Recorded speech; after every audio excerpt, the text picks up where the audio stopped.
Hello student, स्वागत है आप सबका।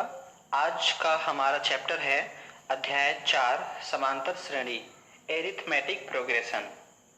सबसे पहले हम समझेंगे समांतर श्रेणी क्या होता है और इसके पहले हमें समझना होगा कि श्रेणी क्या होता है। तो इसे हम समझने के लिए हम चलते हैं सबसे पहले अनुक्रम पर।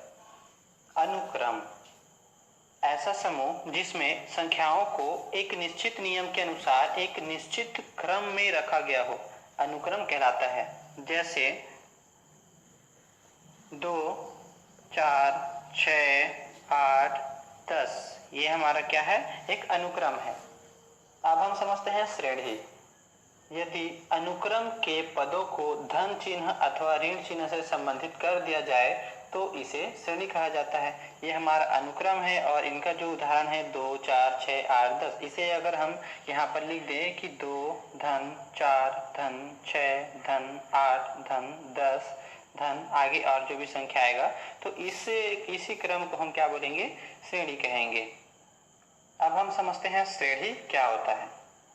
यदि श्रेणी के पदों को जब विशेष प्रकार के प्रतिबंध के साथ लिखा जाता है तो उसे श्रेणी कहते हैं। जैसे कि 2 धन 5 धन 8 धन 11 धन आगे की संख्याएं और भी, तो इसे हम श्रेणी कैसे कहेंगे? ऐसा श्रेणी जो 2 से प्रारंभ हो रहा है तथा प्रत्येक पद अपने पूर्व पद से, यानी कि जैसे 5 है इसके पहले पद से क्या है? 3 अधिक है, तो इसे हम श्रेणी कहेंगे। यानी कि प्रत्येक पद, जैसे कि 5 जो है 2 से अधिक है, 8 जो है 5 से 3 अधिक है और 11 जो है 8 से 3 अधिक है। इसी प्रकार की श्रेणी को हम श्रेणी कहते हैं। अब हम समझते हैं समांतर श्रेणी क्या होता है। एरिथमेटिक प्रोग्रेशन ऐसा श्रेणी जिसका प्रत्येक पद अपने पूर्व पद में एक निश्चित संख्या को जोड़ने या घटाने पर प्राप्त होता है, समांतर श्रेणी कहलाता है। जैसे पहला एग्जाम्पल है 1 धन 4 धन 7 धन 10। इस प्रकार इसमें क्या किया गया है? इसमें 1 के बाद इसमें 3 जोड़ा गया है, इसमें भी 3 बढ़ाया गया है, इसमें भी 3 बढ़ाया गया है। तो ये हमारा एक पहला एग्जाम्पल है। दूसरा एग्जाम्पल हम घटाने पर भी देख सकते हैं, जैसे कि 10 धन 6 धन 2 ऋण 2 ऋण 6 ऋण 10। इस प्रकार के संख्या, ये हमारा क्या हो गया? इसमें निश्चित अंतर ये है हमारा कि 10 में 4 कम कर दिए गए हैं, फिर 6 में 4 कम कर दिए गए हैं, इसी तरह 4 कम करते गए हैं। इस प्रकार हमारा श्रेणी समांतर श्रेणी कहलाता है। अब हम समझते हैं समांतर श्रेणी को व्यापक रूप में व्यक्त करना। हमने यहाँ पर कई समांतर श्रेणियां देखी है। प्रत्येक में प्रथम पद और एक सर्वांतर होता है। जैसे कि हमारा समांतर श्रेणी का एग्जाम्पल है, इसमें पहले पद को हम क्या बोलेंगे? प्रथम पद, और इसमें जितने अंतर या योग हुआ है उसी को हम क्या कहेंगे? सर्वांतर। यदि हम प्रथम पद को ए माने तो यहाँ पर हम मान लेते हैं प्रथम पद हमारा ए है, तो दूसरा पद हमारा क्या होगा? तो दूसरे पद में हमने क्या किया है? सर्वांतर जोड़ा है। यानी कि अगर हम सर्वांतर को डी माने तो हमने क्या किया है? एक डी जोड़ा है। तो कितने का अंतर हो गया? जैसे कि पहला पद हमारा 1, तो इसमें हमने कितना जोड़ दिया? 3। तो हमने यहाँ पर 3 के बदले क्या लिखा है? डी। फिर हमने यहाँ पर 3 जोड़ा है, तो तीसरे पद में हमने क्या कर दिया? a प्लस डी में फिर से हमने क्या किया है? डी जोड़ दिए हैं। इसी तरह अगले पद में भी हमारा साथ में 3 जोड़े हैं, तो यहाँ भी हमारा क्या हो जा रहा है? a प्लस डी, यानी कि इसमें हमने और एक बार डी जोड़ दिया। इस तरह से हमारे प्रत्येक पद क्या हो जाएंगे?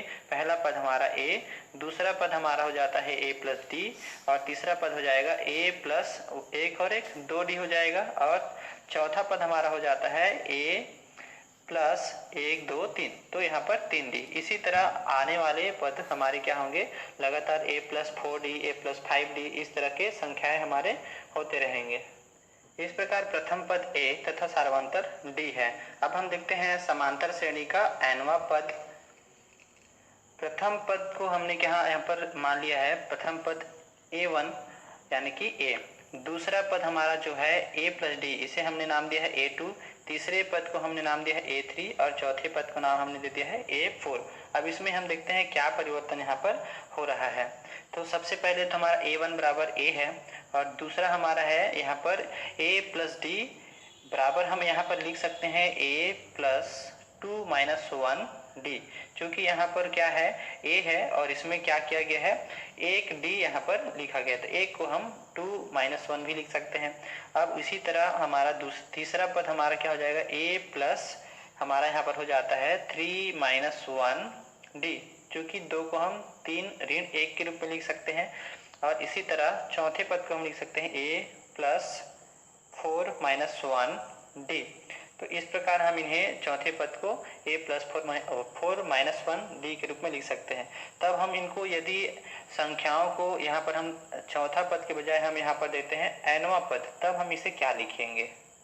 तब इस पैटर्न को देखकर हम यहाँ पर उनका nवां पद a n बराबर a n के बदले हमारा हो जाएगा a प्लस n - 1 d, क्योंकि सभी पदों में हम देख रहे हैं यहाँ पर दूसरा पद है तो यहाँ एक कम हो रहा है, यानी कि यहाँ पर एक ही है। तीसरे पद में यहाँ पर 2 है, एक कम है इससे। चौथे पद में भी यहाँ पर एक कम है। इसी तरह nवां पद में भी हमने क्या कर दिया है, एक घटा दिया है, एक कम हो गया है, तो ये हमारा बन जाता है nवां पद। यही हमारा nवां पद ज्ञात करने के लिए फार्मूला है।